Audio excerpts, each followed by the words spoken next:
Hello बच्चों, आज हम लोग 10th क्लास का जो चैप्टर है जिसका नाम है लाइट रिफ्लेक्शन एंड रिफ्रैक्शन वो पढ़ने वाले हैं। पार्ट 1 के अंदर हमने लाइट की कुछ प्रॉपर्टीज़ के बारे में पढ़ा है। ठीक है, लाइट की क्या क्या प्रॉपर्टी होती है, लाइट वैक्यूम में कितनी स्पीड से ट्रेवल करता है, लाइट का नेचर कैसा होता है, ठीक है, लाइट किस टाइप की वेव होती है, ठीक है, लाइट किसको बोलते हैं, ये हमने पार्ट 1 के अंदर डिस्कस किया है। अगर आपने वो वाला पार्ट मिस किया है पार्ट 1, तो आप प्लेलिस्ट के अंदर पार्ट 1 को देखना। उसके बाद हम पार्ट 2 के अंदर पढ़ने वाले हैं रिफ्लेक्शन ऑफ लाइट। रिफ्लेक्शन किसको कहते हैं, रिफ्लेक्शन के टाइप क्या क्या हैं, रिफ्लेक्शन के लॉज क्या हैं। तो बच्चों हम शुरू करते हैं। बच्चों सबसे पहले हमारे पास में टॉपिक का नाम है रिफ्लेक्शन ऑफ लाइट। रिफ्लेक्शन क्या होता है बच्चों? रिफ्लेक्शन क्या होता है कि जब भी कोई जो लाइट होती है वो किसी स्मूथ सरफेस के ऊपर जैसे स्ट्राइक करती है या इंसिडेंट होती है, तो आफ्टर स्ट्राइकिंग और आफ्टर इंसिडेंट, ठीक है, light goes bounce back in same medium, तो then such type of phenomena is called reflection of light. जब भी लाइट किसी स्मूथ सरफेस के ऊपर ऐसे स्ट्राइक करेगी तो फिर वो उस स्मूथ सरफेस के ऊपर स्ट्राइक करने के बाद में सेम मीडियम में चली जाएगी। इस टाइप की फिनोमेना को हम बोलते हैं रिफ्लेक्शन ऑफ लाइट। जो लाइट स्मूथ सरफेस के ऊपर इंसिडेंट होती है उसको हम बोलते हैं इंसिडेंट रे, और इस स्मूथ सरफेस से वापस टकरा के जिस सेम मीडियम में रिपीट होती है जाती है, ठीक है, उस रे को हम बोलते हैं रिफ्लेक्टेड रे। ठीक है, तो आप रिफ्लेक्शन में आप ये समझना कि जब भी लाइट किसी भी एक मीडियम से किसी पॉलिश सरफेस के ऊपर स्ट्राइक करती है, इंसिडेंट होती है, तो then it goes bounce back in same medium, such type of phenomena is called reflection.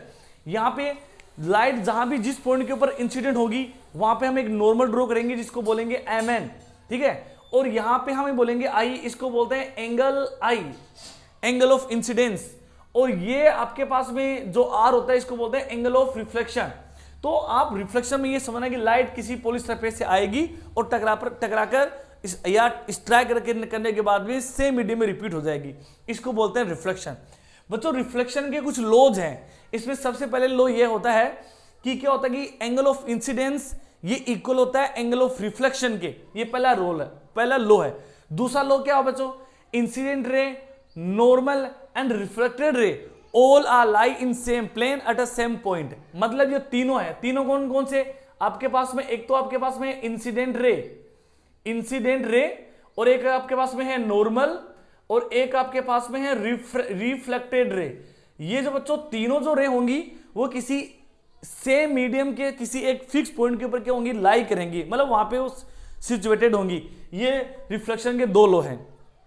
जब हम ये लॉ पढ़ लेते हैं उसके बाद हम रिफ्लेक्शन के टाइप्स भी पढ़ते हैं। रिफ्लेक्शन के कितने टाइप्स होते हैं बच्चों? रिफ्लेक्शन के दो टाइप होते हैं। एक तो होता है आपके पास में रेगुलर रिफ्लेक्शन, एक होता है आपके पास में इररेगुलर रिफ्लेक्शन। रेगुलर और इरेगुलर रिफ्लेक्शन को आप किस टाइप से समझा सकते हैं? वैसे तो हम रेगुलर और इरेगुलर को डिफाइन करते हैं on the basis of laws of reflection. हम लॉज ऑफ रिफ्लेक्शन के बेसिस के ऊपर ही हम रेगुलर और इरेगुलर को डिफाइन करते हैं। लेकिन अगर आप डायग्राम के थ्रू समझें तो आप इसको इस तरीके से समझ सकते हैं कि जब भी आपके पास में एक बीम ऑफ लाइट किसी स्मूथ या पॉलिश सरफेस के ऊपर इंसिडेंट होता है, तो देन ये किसी फाइनाइट डायरेक्शन के अंदर पैरेलली फाइनाइट डायरेक्शन के अंदर बाउंस बैक होती है, तो इस टाइप के रिफ्लेक्शन को बोलते हैं रेगुलर रिफ्लेक्शन। आप ये भी कह सकते हैं कि रेगुलर रिफ्लेक्शन इस टाइप का रिफ्लेक्शन होता है जो लॉज ऑफ रिफ्लेक्शन को फॉलो करता है। ठीक है, जो लॉज ऑफ रिफ्लेक्शन को फॉलो करता है, सच type of reflection is called regular reflection. और इरेगुलर रिफ्लेक्शन जो होगा कि जब भी आपके पास में रिफ्लेक्शन किसी रफ सरफेस से हो, जब भी आपके पास में बीम ऑफ लाइट कोई बीम ऑफ लाइट क्या हो किसी रफ सरफेस के ऊपर इंसिडेंट हो, और आफ्टर इंसिडेंस और आफ्टर स्ट्राइकिंग ये अनडिफाइंड अलग अलग डायरेक्शन के अंदर या डिफरेंट डायरेक्शन के अंदर ये बाउंस बैक करती हैं, तो इस टाइप के रिफ्लेक्शन को बोलते हैं irregular reflection. Laws of reflection से आप किस टाइप से समझा सकते हैं कि इस टाइप का रिफ्लेक्शन जो लॉज ऑफ रिफ्लेक्शन को फॉलो नहीं करता है, तो then such type of reflection is called irregular reflection. Define क्या बोलोगे? A reflection which does not follow the laws of reflection is called irregular reflection. तो हमने इस सेशन के अंदर, इस पार्ट के अंदर बच्चों सबसे पहले हमने रिफ्लेक्शन की डेफिनेशन पढ़ी है, रिफ्लेक्शन के लॉज पढ़े हैं, रिफ्लेक्शन के टाइप पढ़े हैं। अगर आपको इससे इस पार्ट के अंदर या रिफ्लेक्शन से रिलेटेड कोई क्वेरी हो तो आप हमें बताइएगा, ठीक है। और अगर आप इससे रिलेटेड कोई क्वेश्चन हो तो आप कमेंट सेक्शन में कमेंट डालना, ठीक है। और अगर कोई प्रॉब्लम है तो हम उसको रेस्पॉन्ड करेंगे बच्चों।